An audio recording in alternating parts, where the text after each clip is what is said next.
Let me explain to you very quickly what you can do so that you can fix your icord edge and continue knitting your lovely Sophie scarf. Say all looks very nice and neat up until this point, but I noticed a small flaw in my pattern. When you reverse knit and when you undo your work, the icord edge can be a bit of a troublemaker. Likely you have something like this, where you picked up some of the stitches, you probably undid a few rows, and we somehow end up with a very weird looking icord edge. Let me show you how you fix your icord edge. So you undo all the stitches up until the point where you start with your icord edge. And when you pick up the last 3 stitches, you want to make sure that only purl stitches are facing you. Now we have knit stitches facing you. If you have the knit stitches facing you, you want to turn them around so you have the purl stitches. Put them on your needle.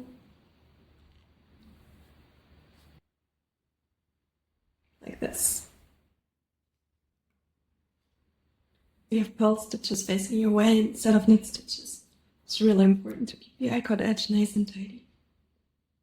Okay, so now we can continue with slipping stitches from the left needle to our right needle. Turning the work. And we just continue knitting, just like this.